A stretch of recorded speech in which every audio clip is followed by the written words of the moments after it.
PLS. We just need to talk about it. And then, Okay, I call this meeting to order. oh, Lynn, yes. Let me see it. I'd Sorry, like to sorry. take roll call. Chair Watson. Vice Chair Howe. Here. Commissioner Smith. Here. Commissioner Hunter. Here. Commissioner Barker. Here. Commissioner Wynn. here, Commissioner Stelter.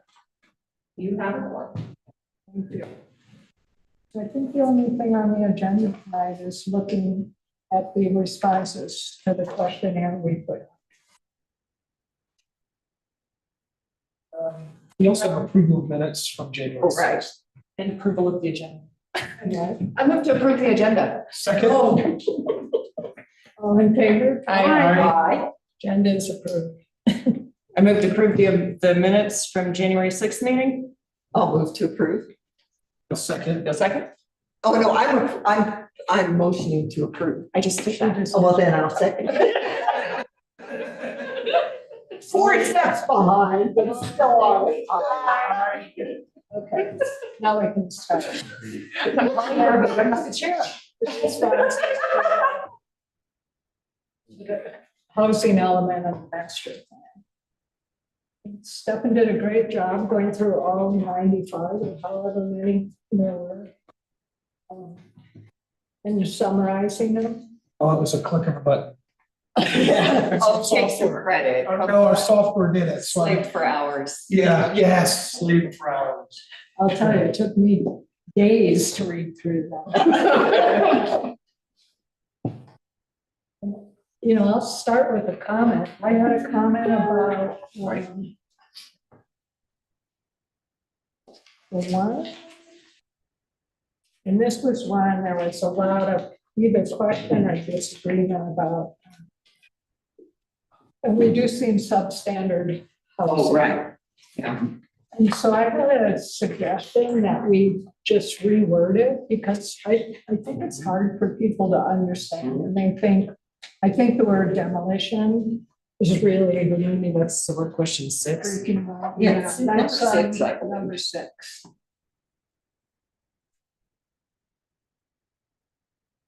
And, okay, we did get one paper survey that we received on Friday, this past Friday, after everything was closed. That survey said, affordable housing was a top priority. And then every other question was strongly disagree. So, but the one thing was, got to address affordable housing, single family homes, and then everything else was strongly disagree. No other comments. Oh, okay. And you're talking on page 11 of the agenda packet. Yes. And then page 12 is the breakdown where between agree and strongly agree, there were 42.5% of people agreed or strongly agreed. And then if you look at disagree or strongly disagree, there were 38 or 39.5%. And I Is that what think you're- that's the only one that really had a big split like that. I know. Went into- The only thing that was close at all. Yeah, Yeah, I agree. and I just wonder if we changed it. I kind of was looking at some other master plans and their substandard housing and I just came up with this.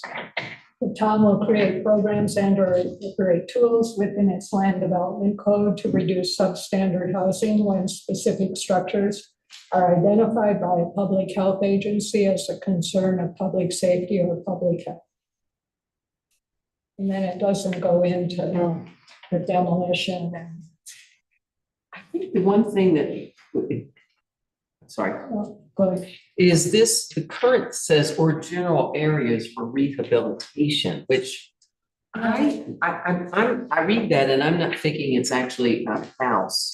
It could be empty lot. You know, an empty lot that hasn't been built on yet. It's looking really horrible. So I don't know if that was kind of what you were thinking. Well, so this actually draws on quite a few best practices within the AICP or the American Institute of Certified Planners. And there's a bunch of different ways that you can go about that. One, it could be blighted properties, which, you know, a definition of blight is something that's uninhabitable or close to being uninhabitable. And then doing something with them, investing in some sort of land banking opportunity where the town would do something drastic, condemn the property and put it into a land bank to work out some sort of P3.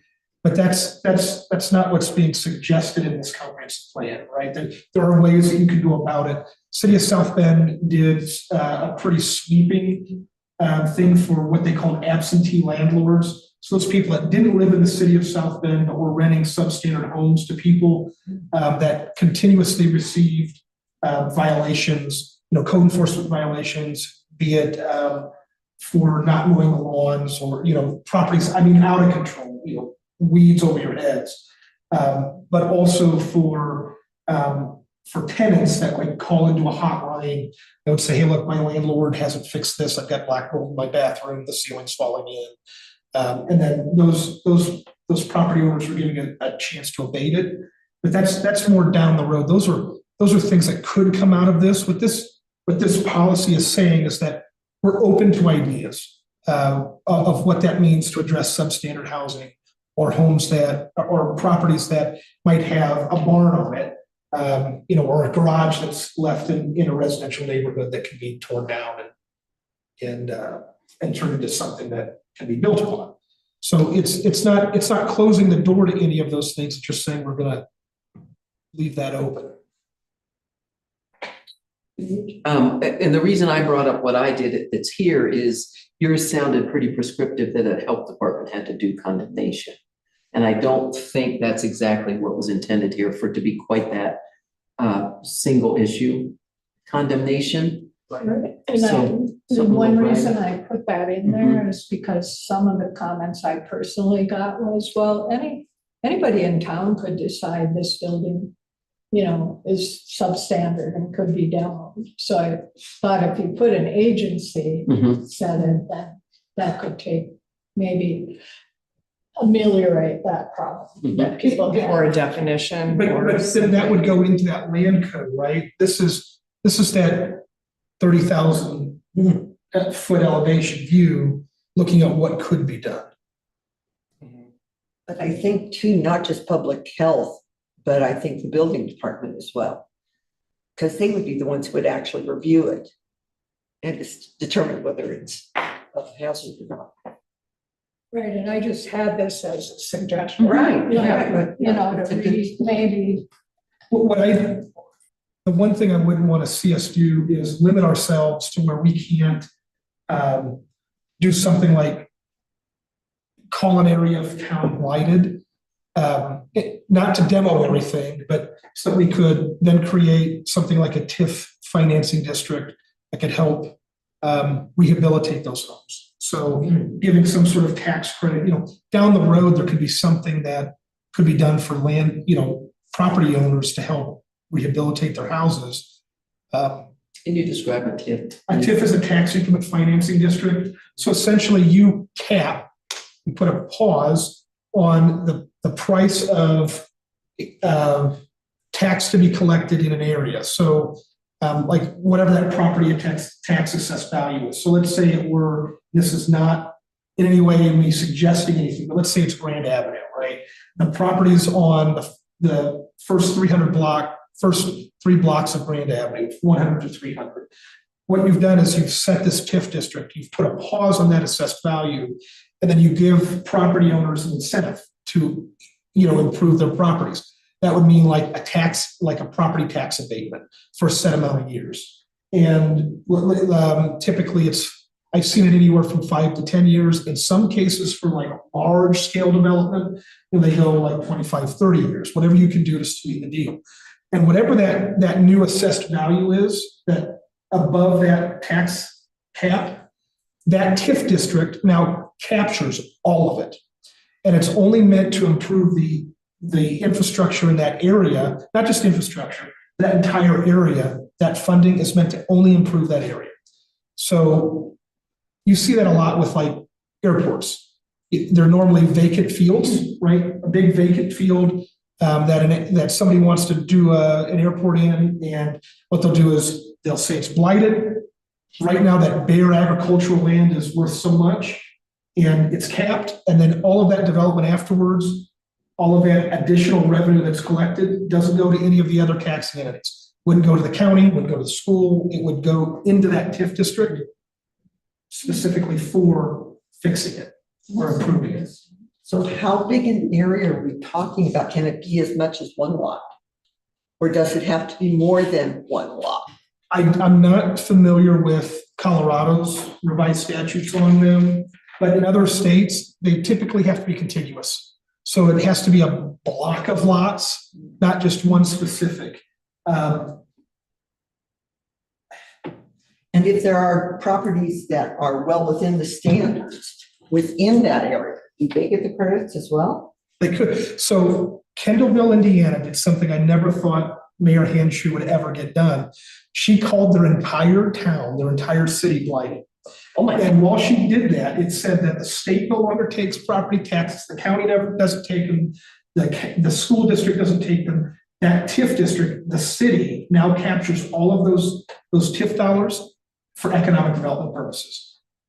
I was gonna say that, sorry to interject, but that was one of the comments. Somebody said, see, it's on page 27, WTF, the whole town is substandard. Right, exactly. That's right. But then it can be used, and then the fire district, it was really incredible that she got that pushed through, but it also opened the doors for different programs that the state of Indiana had for grant funding, including CDBG.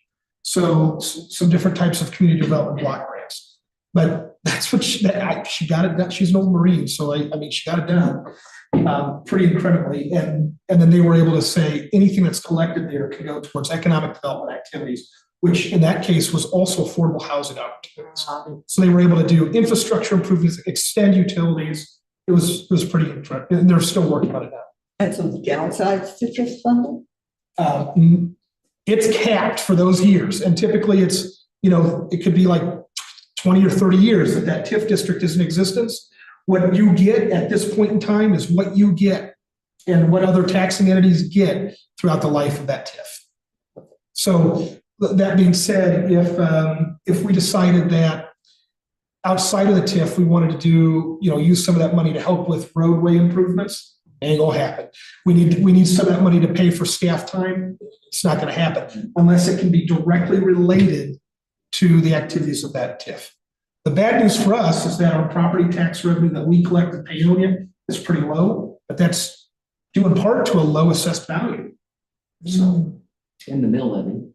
the mill levy is one thing, but our assessed value is, they're both kind of hand in hand, right? If our assessed value were $1 billion, 8.322 is not too bad, it's not a bad mill levy, but we're not even close to a billion. So Get back to your yours. but those are more finite policies, and we're out here. We need to be on at that 30,000. It's funny, I didn't see that coming. It could be like create programs and or incorporate tools.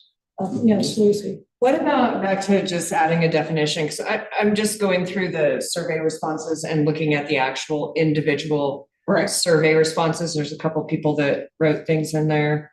But substandard housing is a condition that puts the safety, health, or welfare of the occupants at risk. I mean, we could just put a simple definition like that in there rather than agency names. Right, that's a good idea. Yeah. And that's a definite, yeah, I don't think we have that defined anywhere.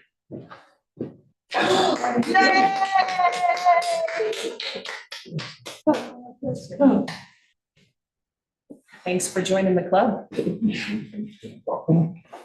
Nice to sit behind the table with you again, Rick. See ya. Just like old times. Just like old times. What page was that comment? The WTF, that was on page 27 of the packet. So Rick, we're discussing question number 6 on the. Yes. questionnaire. I've And been just, listening for the last. okay.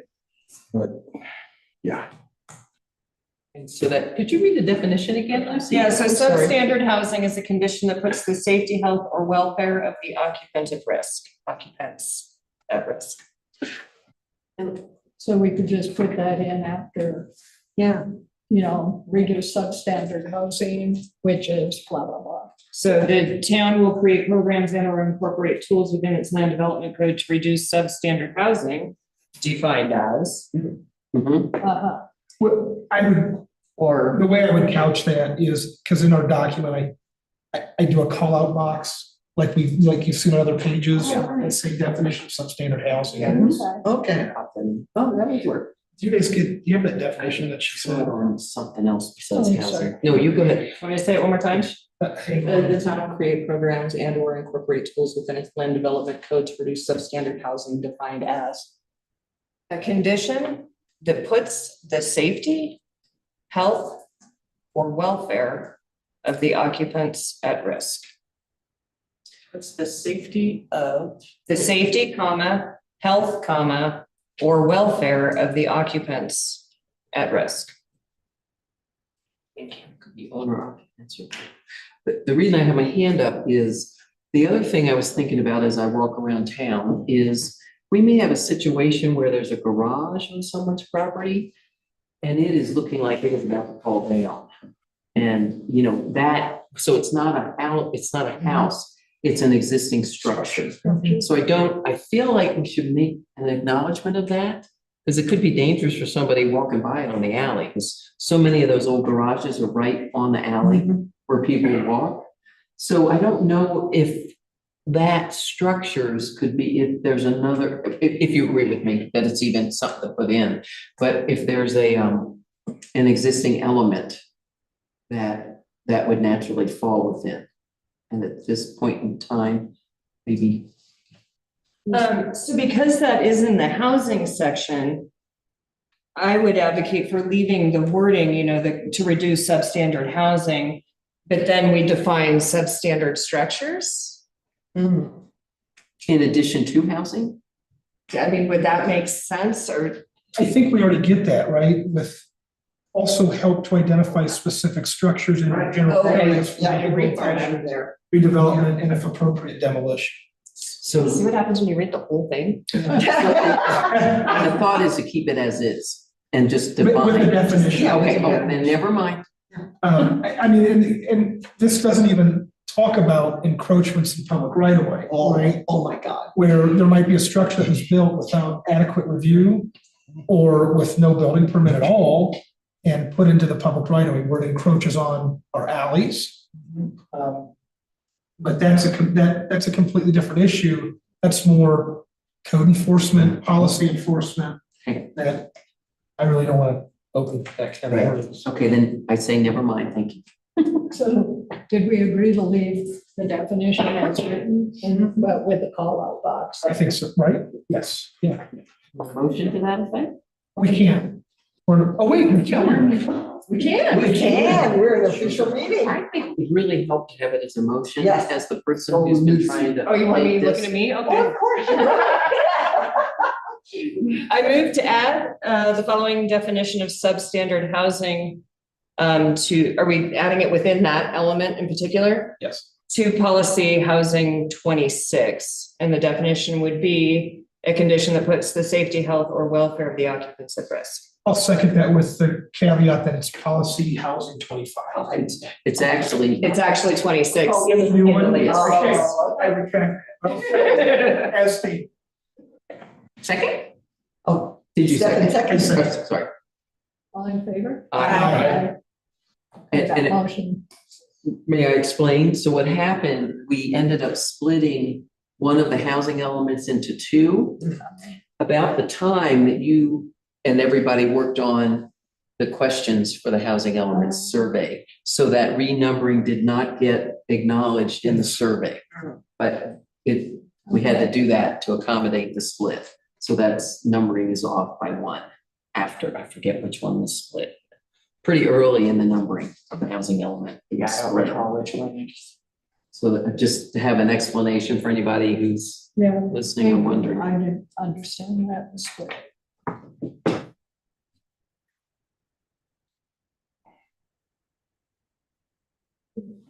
Does anybody else have any comments about the responses to the questionnaire?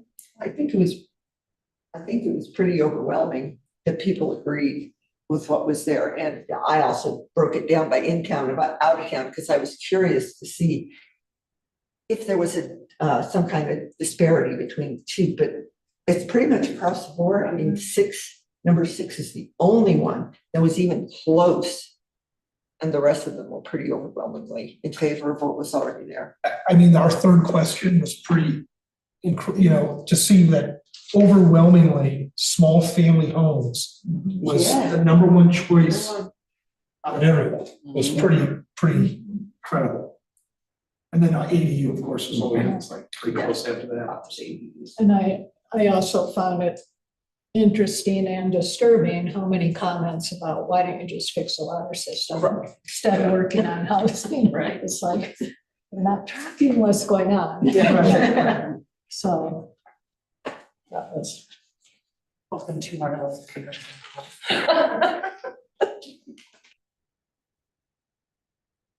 One of the things that I saw and probably has not been brought out was that single-family homes are an expensive option, the most expensive option, actually. And that I think some public education is necessary, that we show people that duplexes and fourplexes probably are a much better use of land as well as utilities. Because we don't have to run sewers as long, we don't have as much problems with water lines. Again, it's just a tough thing to put people out there with, but it's a much better use of the land that we have now. What we're trying to do is avoid sprawl and also allow this to be a walkable town where not everybody has to live out of mesas. And that's kind of where we're headed if we go with single family homes. There are things that we could do, I'm sorry, the chair. There are things that we could do to help bring that affordability down, or to a more affordable level. And that's smaller lots, making more dense for single family, because then we kind of get that same thing. We don't have to run those utilities as far. And then doing some creative things with P3s, those public-private partnerships, which, if done right, can be a good thing, but they also, look now, there's some things that somebody gets rich, but somebody doesn't. But we can do better things with P3s that can really hit this affordable housing thing, and still meet those small family, that home request. But I still think that we are missing some areas for, my personal, we're on the commission. My personal opinion is that I think we are missing some things with limited scale apartments, small scale apartments, those really dense things. And we kind of have one of the newer concepts, the shared courtyards. What is that called? Silverleaf. We have some things like that are new ways to hit that, also that missing middle that we hear people talk about. That's not your first home for a family, but might be an ending home for that middle income. But there's also ways that we could accomplish that. So. And if we go with smaller scale homes, that works well too. Oak Street's an example. Those were first homes for people. And they were 1 or 2 bedrooms, very tiny, but they were affordable at the time. But if they're put on a lot so that you plan for an expansion for another bedroom or an ADU, that also increases our density. And increasing density is really what it's going to be all about. The biggest thing I see is the estate zoning type deal where we have 3 to 5 acres, and it's not inefficient, nor is it a way for us to keep it a welcoming town, because what it'll do is we just spread out. And yeah, I know people want to have a horse, but is it appropriate in the town? And that's kind of where we're at. I want to be really careful, because density isn't always a dirty, bad word, especially if it's well thought out. I think with the future land use map work that we did at our workshop, and some of the other designations that we did, I think we've identified some areas that would be better for a denser environment, that complements the existing character of our town, but doesn't make it roaring fork. Yeah, so. Yeah, I think it's just a matter of treading very carefully. Because, yeah, I think we realize that density is gonna be a cost savings, it's gonna be a land saving, it's gonna be utility savings, it's gonna save all the things, but well thought out and not turning this into like, you know, the city. It being just continuing to be very careful about what words we use, how we talk about it, how we approach it, how we design for it.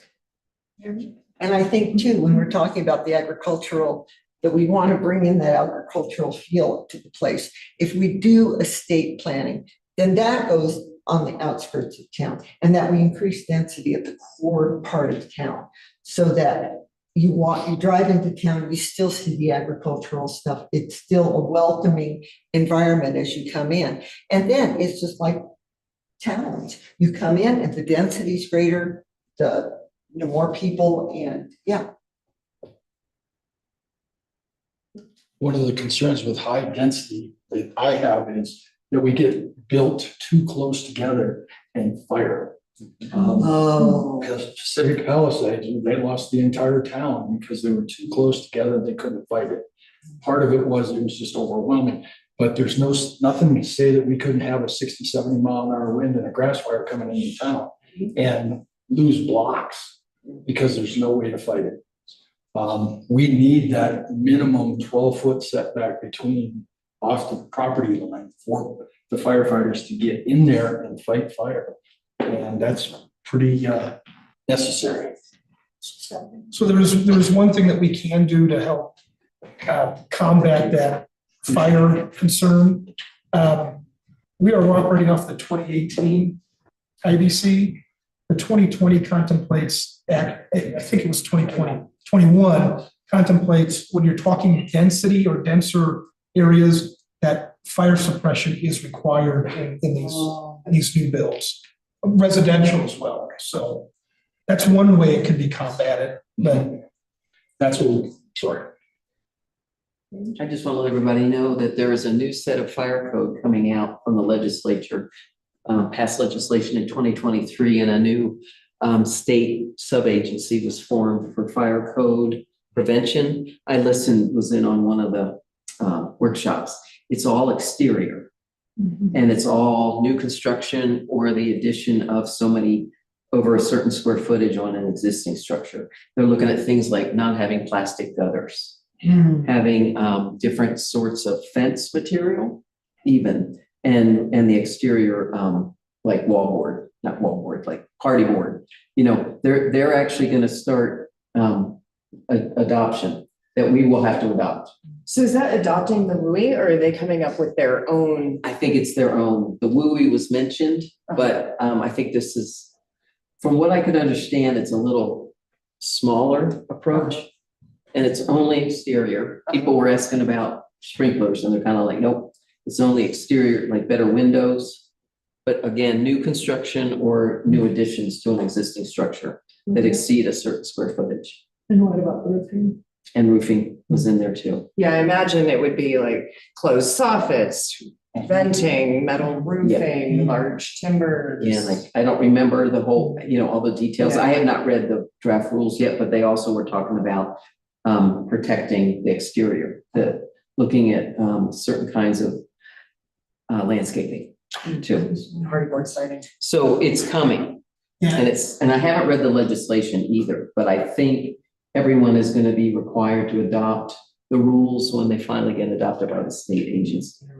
And this is for new construction. New and add-ons. Renovation. Or additional structures. And I just have a question about greenways and greenhouse and things like that, that you take an empty lot and instead of building on it, you turn it into a green space so that there is some fire buffer and fire breaks for all of that as well. we kind of contemplate I'm sorry. No, that's okay. We kind of contemplate all of that in the existing housing element with that whole land banking, part is you could land bank, right? And decide what to do with those empty parcels. But I think we do this, I think you do this comprehensive plan and then down the road, we talk about land use regulations and changes to our land code that would include fire protections if we go more dense in some areas. And then we can talk about adopting new building codes and perhaps doing green space, but right now we gotta keep going. We gotta keep going up, right? That 30,000 foot view. One of the things is we already have a code for the business district. You have to have a 4-hour rating on your All penetrations. all penetrations. And that's something that we could use the example of in residential too. Because a brick house, you don't have to have 12 feet between it. It's not going to burn. But if you're going to put vinyl siding and make it with OSB, you got to have at least 12 foot from the area. And people can adopt their plans that way. They can have a slightly smaller area. I would not like to see any less than 12 feet between structures. And I see that in Carbondale where they literally can reach out and shake hands with the next door neighbor. And it's a problem because you can lose multiple structures and lives. That's the biggest thing, is health and safety. And I think it's important too to, after looking at what's happening in LA, the cleanup and all the toxins, to start, really thinking about non-toxic materials in our building. I think it's gonna be important. So, I think we kind of contemplate that. One of them was one of our policies, but one of the questions that if we're going to keep going down the questions, the one, expand housing options for the aging population to facilitate aging in place, such as ADUs and intergenerational households and housing products for downsizing households. I think this one, it was overwhelmingly 70% were either agree or strongly agree with that. And then we had about 16% that were strongly disagree or disagree. So, what we've got in this housing element that I think as you guys were crafting questions, this before I was on the commission, you guys were crafting these questions. You were looking at some of the most controversial things that you had ever heard anecdotally. And now we have real data that says, well, we've got people that are agreeing or strongly agreeing with these policies. It just kind of makes sense. do we want to go through each one individually and just make comments or? Page 9. We all kind Yeah. of know where they're at. Yeah. What are our next step on this? I think the biggest one to address was the one that was pretty close, where we were 42 and 39% or something, close to that. And we've addressed it. We put a definition in for what is substandard housing. I think we have our answer, that we have a housing element that the majority of responses agree with. So, Yeah. if it were closer to 40-30, and then there was some that had no comments, I think that ought to take a deeper dive into, but most of them were 60% strongly agree, to even less with disagree, disagree. So we had that option, was either agree or disagree. That was just something that I don't care, so. I don't know that we need to talk about every one, but I think we should, question 8, which is on page 14 of the packet, I think is probably important to get in the record. This public record, just how many of the respondents were in favor of encouraging ADUs that may be restricted, which I'm assuming means they're going to be required to be long-term rentals. Mhm. So again, it gets to the short-term rental issue. But Right. how many people? Out of 91 total responses. 60% did not want an ADU to be an STR. Right. Yeah. And that's, I think that's a pretty significant thing given where we are. So is our next step to set up a public meeting? Or, you know, Yeah, is there any other elements we need to do? We have to see the maps. Oh, We have to write right. the map, I think, There was no way I was gonna have maps. Right. to Right, rest of you exactly. guys, so. But we're, oh, okay, I'm the house. So if at the March meeting, we look at the maps and then if we get 2 copies, the red line copy and then just the amended copy, a clean copy. a clean copy, and then look at those. Mhm. And then if we have any changes to make to that, then we make those, but it looks like we're very, very close. I think just the maps, since the public needs to see the final Right. versions and where they're gonna go. Right. Cause where they, I just kind of made stuff up with where I put the figures. And I missed a figure. There was one that I didn't have a placeholder in pagination. So we just, have to make those kind of small decisions. No, you guys have done an amazing job with looking at this and going over it and making all the changes that are needed. No, I've been very impressed with the work that you guys have done. Good. Good. And so we didn't set up just a public hearing for the house, right? It's for everything. Right. That's Because design. we've already, we have presented it, right? We've presented it a couple of times Yeah, and then done a survey on it. Now we're going over the survey results. I think it speaks for itself. There was one that I heard out in my, I guess, world about, it was question 10, page 16, which was preserving views. And that was even a one-on-one conversation that I had with another planning commission member where there was a concern that preserving, and this was before I was a commissioner, and it's not an application-driven thing, so it's not but it was preserving views of the surrounding mountains, natural amenities, and scenic vistas from the public realm, which ensure views are integrated into planning for new development. This could include dedication of land, setbacks, height restrictions, modified building orientations, or modified placement of lot. There was, well, that's too prescriptive. You're telling people what they can and can't do with their property. Well, this is for new builds, or if somebody were to buy 2 houses, demo them, build something else to help preserve the views of their neighbors.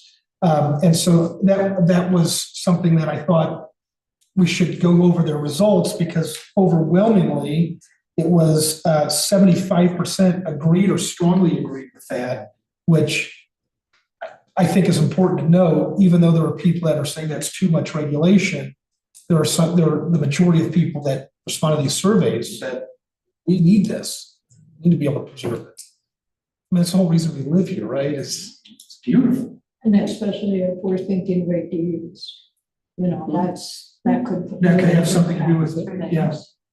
Especially if you're talking an ADU that goes up, right? yes. Which we see. Yes.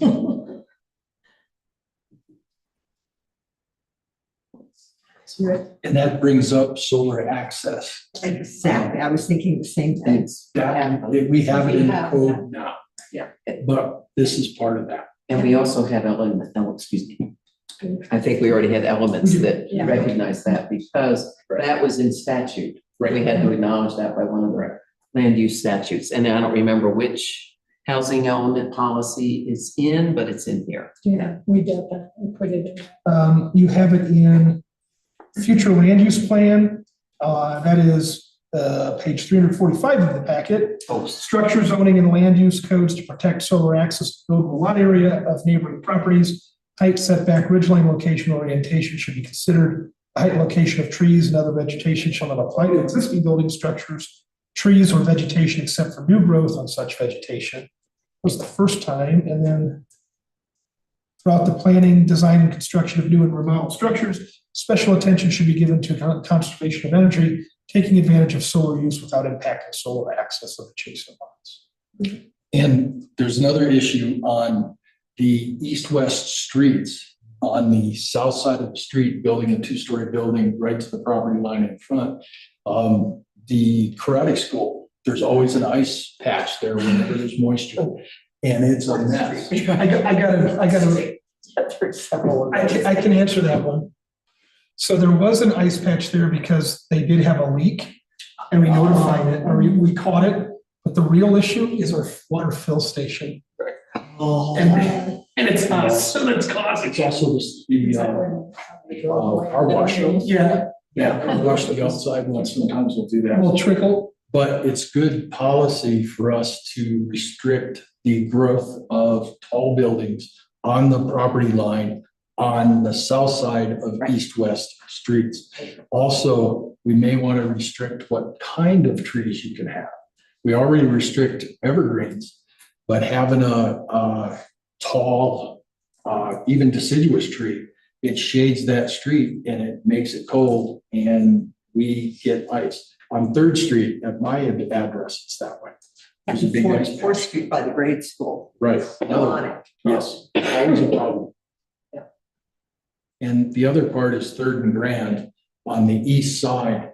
Those buildings shade that and the stop signs there. I can't tell you how many cars I've seen slide through that intersection. And they're really, Public Works does the best, but you know, after 50 or 60 car trips through there, that whatever sand or gravel they put down is wiped away. And it's always a nightmare. I always know who's new in town when they come flying up. So you had your first scare. Or they make a U-turn on Graham. Oh, I love Stephanie.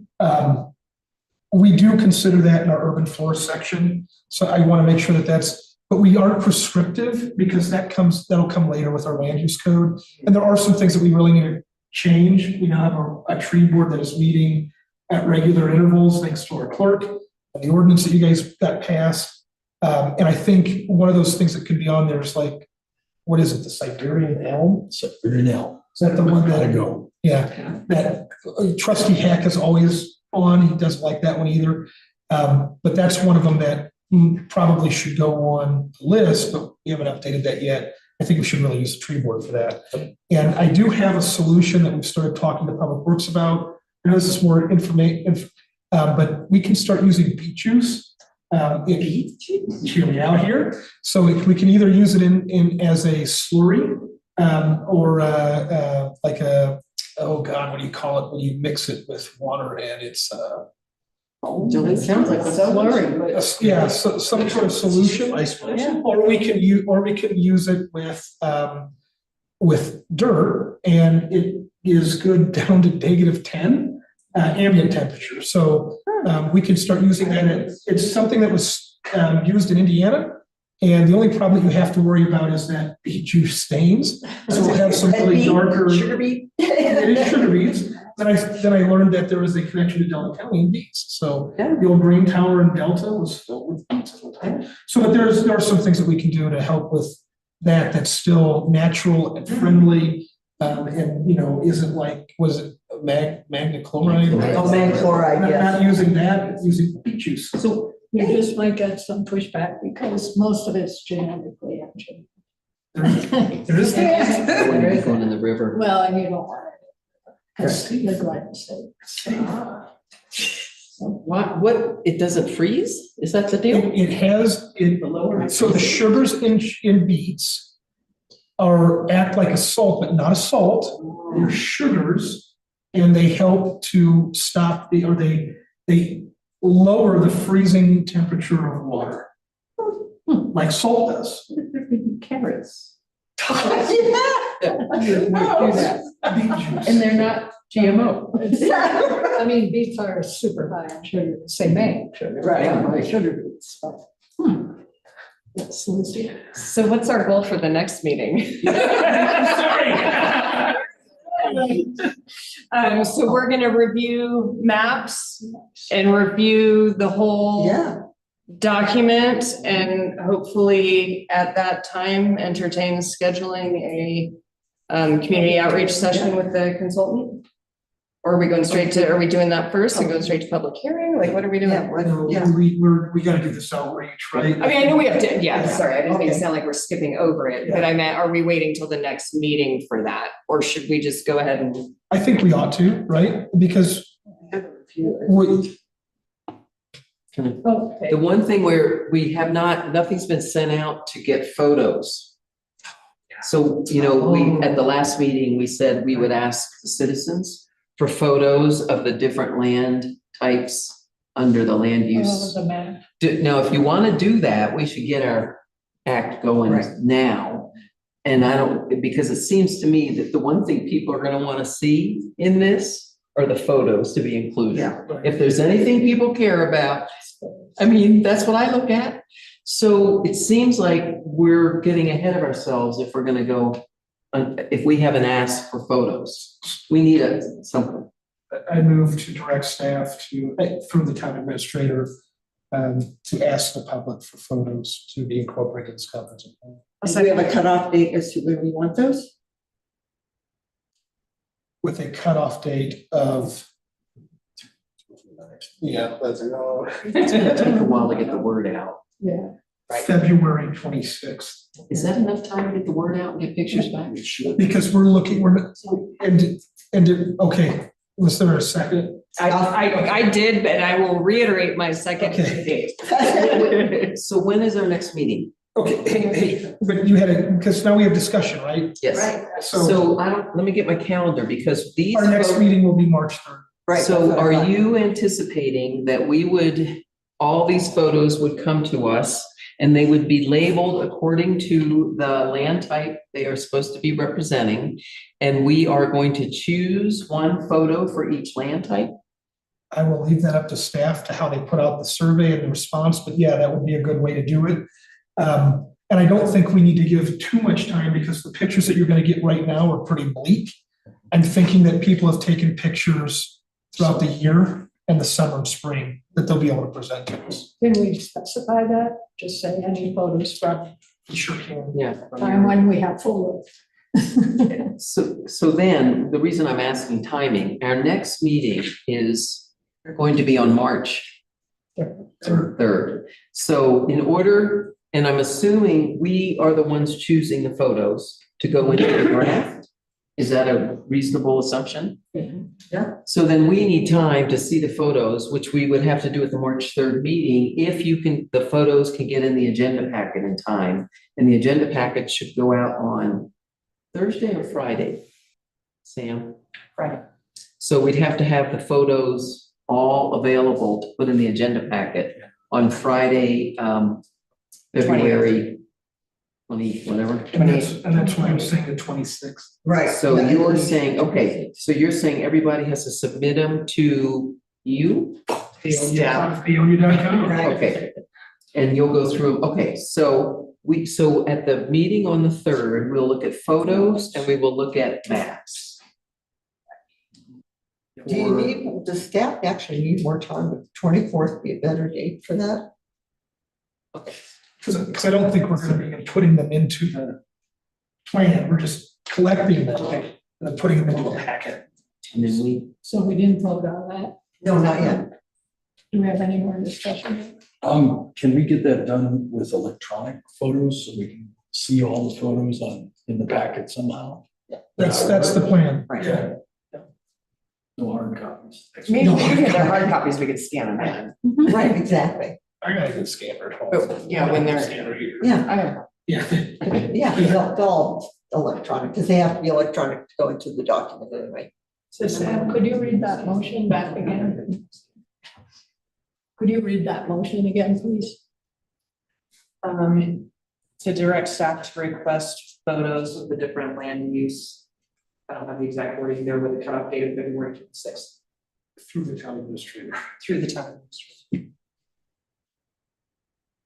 And I suggest that we go to KB&F on their bulletin board announcements 3 times a day and get it on there, and that way it'll get the widest possible distribution.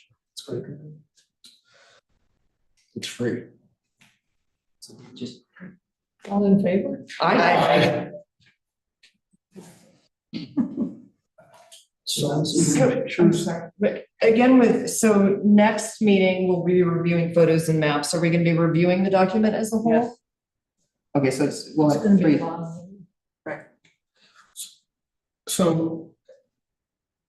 And I think if there's a motion for that, it would be that we're reviewing the document as a whole without the pictures input. Right. But with the maps separate and then also in their respective placeholders in the final document, but call them out. So in the agenda packet, they're ahead of the actual full document, but also in the document.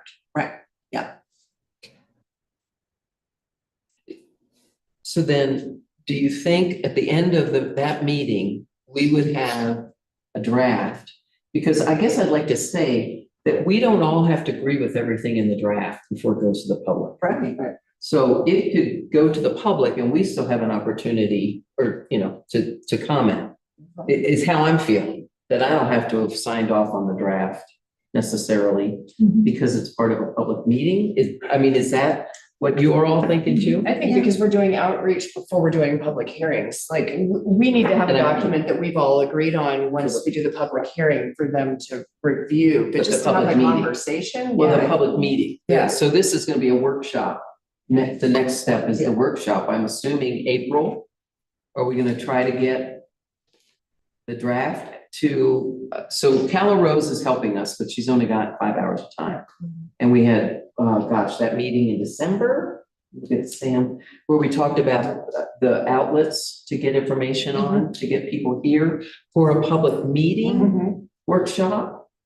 So we then take in people's comments verbally and written, and then we will need time. Do we need another meeting? Okay, hang on, if we have that, let's say we have 50 comments come in on that workshop. We need time to go through those comments and decide whether to change in response. So that almost seems like we have to have an intermediate meeting before we have the public hearing to adopt. Oh, wait. So we would have the work session with Calla Rose. Then we would get the comments. We would have another meeting with the planning commission. And then go through them and see if we want to make any changes. And then we would put out a date for a public hearing. That's what I'm suggesting, but does that seem plausible, doable, and reasonable? Thinking timeline, what are we talking? So mid-March to have the intermediate meeting and then, The working meeting with Calla Rose. mid-March and then April, no? Let me just back up. We have a meeting our next meeting is February 3rd. We're doing the photos and the map. Oh, that's March. March 3rd, and then at that meeting, if we're comfortable, we say we have a draft ready to put out for the public, which would put us, now we don't have, we need to have a meeting on the first Monday of every month, but that doesn't mean the workshop has to be that day. Right. But I don't know if that's enough time to get a draft cleaned up, out to everybody, and time to get it back by the first Monday in April. So if we have one on the 3rd, and we've decided the pictures that are going in and where they're going in, I think that you don't have to present it in between that March 3rd meeting and the April 7th meeting. I don't think you need to do that. I think what you do, or what we do, is we go, okay, we have this draft that's ready to go, pictures are inserted. Now, it would be incumbent on me, the staff, to get with our consultant to say, show's yours, right? And you will have, do you want a strike and underline or a clean I want copy both. I to want the both. public? Oh, to the public? No, the public gets a clean copy. Clean copy. Okay, so I think so. we'll have to have a completely cleaned up copy. The meeting, you want to strike and underline and clean for our next meeting. Right. Or if the maps, okay. Now, what we can do is we present the clean copy out. Right. We can still update our website to have the most recent strike and underline or red line along with that clean copy. For people to refer to. people, Right, yeah. Who want more information. They might want to dig in a little bit more. It's a long document. It's I a really long think we need document. to give people plenty of time to review it and comment. And we also need to give the consultant enough time to do all the things we tasked her with for outreach. Because there was quite a bit, go to the senior center, put it on the Yeah. radio, blah, blah, blah. Lucy. So again, next meeting, March 3rd, we're looking at photos, maps, and a whole document review. Sometime mid-March-ish, so before the April meeting, we will have the public outreach session with the consultant. And then, Oh, wait, could you explain public outreach session with the that where we're getting with the consultant to give them the direction? for- No, where the consultant is getting this information out to the public. What we've So you all want- been talking about, so maybe mid-March, and this is to your question, so you're saying, are we ready to like go to a public hearing in April? I would say No. no. Well, I would say we have our April first meeting to go over everything that we've gleaned from the public. Wait, when is the public meeting? The public meeting Well, that would be up to staff. That's gonna have to be in April. Well, Yes. Can I offer a timeline? Yeah. So March 3rd, I think, is when we're gonna have our strike and underline that final copy. We're gonna sign the pictures that go in. In between March 3rd and April 7th, I will meet with our consultant to start to say, hey, look, we want you to start getting this out. We want you to get it into the radio, we want you to get it to the library, we want you to get it to the senior center. We want it to be at Fiona's on Friday night, right? So we want that, we want it out. And we would start, I would recommend that we start that campaign, have her started, or Phoenix Rising Resources started on the 17th of March. Okay. So in that way, people are informed and they know that on April 7th, we're planning to have a public workshop where we'll gather comments, we'll gather everyone's comments. it's And only 2 weeks. well, but from the 3rd, it'll be up on the website, ready to go. And who knows, at that comment period on April 7th, It won't be ready on the 3rd because we're having our meeting on the 3rd. it could be ready the 4th. I mean, Right, 'cause then you're we gonna have have- to get right on We it. have pictures, all we're doing is putting in pictures, right? Because we're saying the map's already gonna be in place in that red line or that working draft. And all we have to do is put in pictures. And have a cleaned up version before the cleanup version has Before to the be done 10th. by Friday. Boy, you're saying that, and here I want to throw, if I might, Cala Rose mentioned she might be traveling. I don't know if it was as far into the month of the year into March, but I think we better visit with her Find on out. her availability. So you're suggesting after the 3rd, there be a clean copy with everything cleaned up available on the 4th.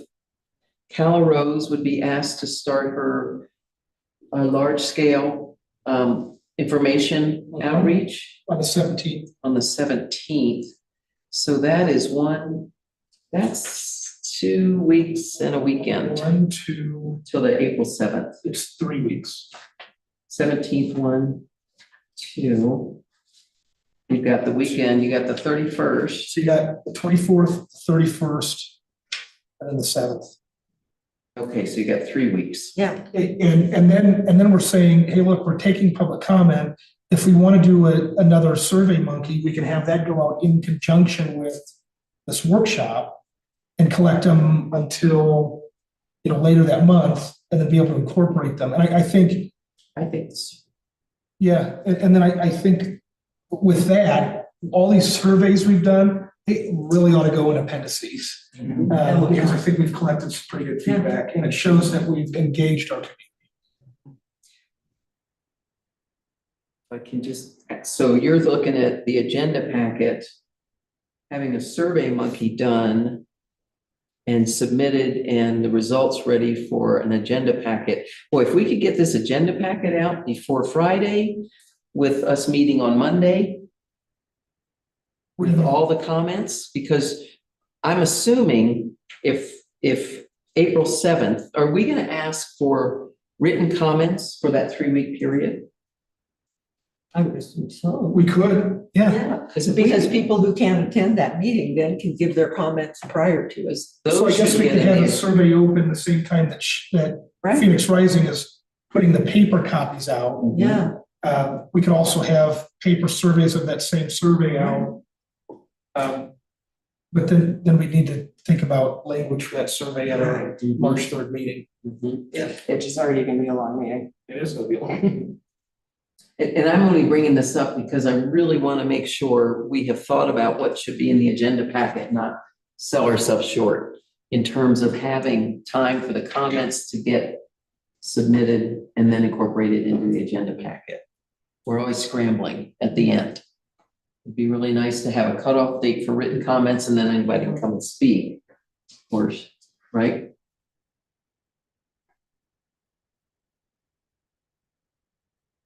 what day would be a cutoff date for comments to get into an agenda packet? For which VA, because you guys are bouncing all over. the Right. place. April 7th.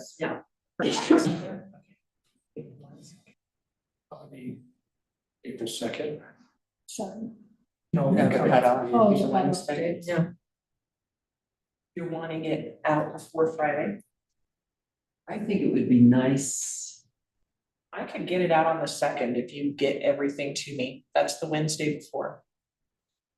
Well, let me think about what's gonna be in there.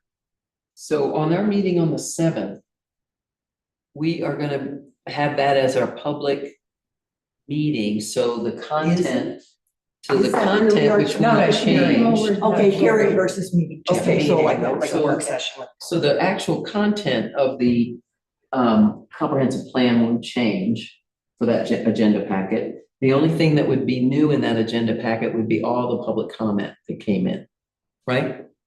That's my understanding. I just need to clarify. So are you guys planning on your April 7th meeting being the workshop for public comment and everything like that? Yeah. Okay, I'm just. Yeah. Making sure I have. Sure. We've thrown out a lot of dates and a lot of ideas, so. But if we know what that's gonna be in 7, does that have to be set up does that have to be noticed like a public hearing? No, because we're not doing a public hearing yet, right? Okay, so So, we just have to because notice. we're talking about that in May, Okay, right? We'd be doing a public hearing for final adoption in May. Is what we're, it If sounds we like have enough time to notice it from the 7th. but yeah, we only need 15 days. Oh, okay. We just have to work that around DCI deadlines, that's why it gets wonky, so. Oh, Rick, sorry. That's okay. We're having the meeting on the 17th. That will be the public workshop. No, That's April 7th. So this, okay, can I try to summarize? So March 3rd, regular meeting, we'll go over photos, maps, and a whole document review. March 17th, staff will meet with Cala Rose to instruct her to get going on disseminating all the information. And then at the April 7th regular meeting, it will be a workshop with the public. the go live date for her to have everything out would be the 17th. Yeah. Okay. But we can We have a conversation meeting before. over, Yeah, so yeah, you- okay. The 17th start. But yeah, so that 17th isn't a meeting, that's just Cala Rose doing her thing and Getting her according to thing out, staff okay. instructions. I was confused. Oh, same. I just have 2 clarifying points. One clarifying, one maybe suggestion. I heard you guys toss around the thing. Do you want me to add to the 3-3 meeting survey language discussion as well? I don't know. Because you guys were just talking about that. So Right, because if we're Yeah. gonna put together a survey, we have to have questions. Yeah. So let's, okay. Let's think about that. We have gone through and revised things significantly. This is a lot of public interaction, a lot of public discussion, very transparent process. We have a website that has shown all of the different iterations our draft has gone through after receiving public comment and feedback. Do you really think the March 3rd meeting is going to take a long time? Yeah. Because the only thing we have to do now is see where the picture should go. We're gonna have maps that we've already discussed and in there.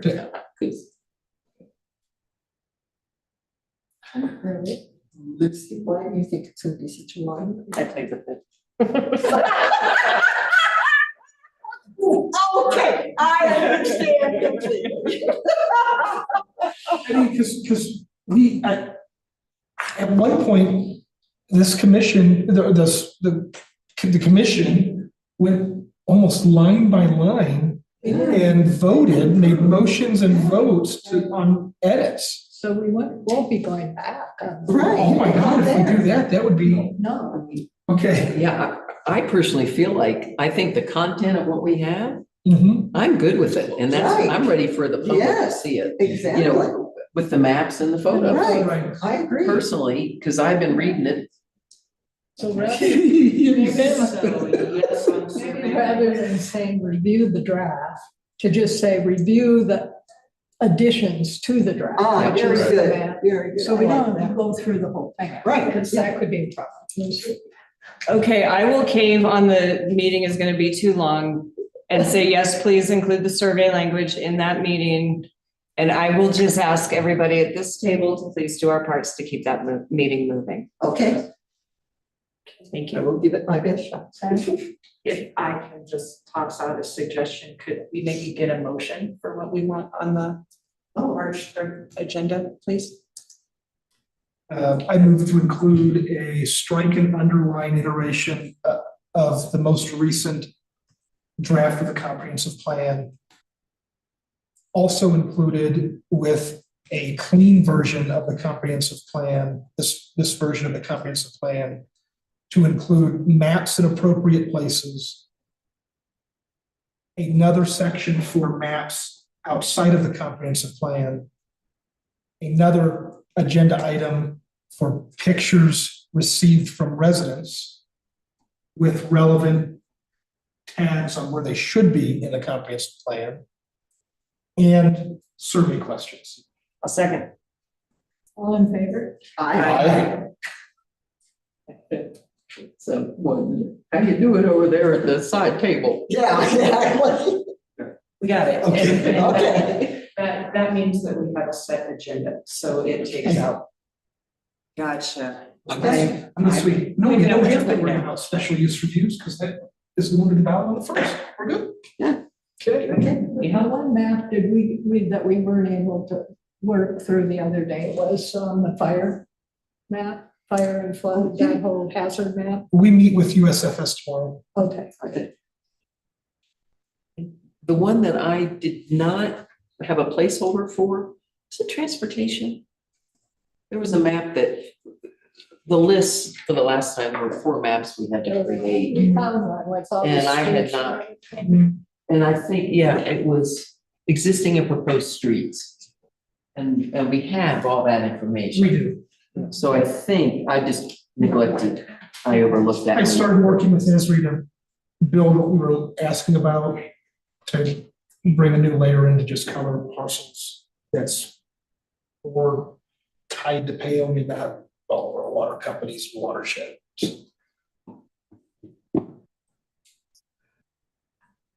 Well, do you have any other discussions or thoughts? Okay, then I move to adjourn the meeting. All in favor?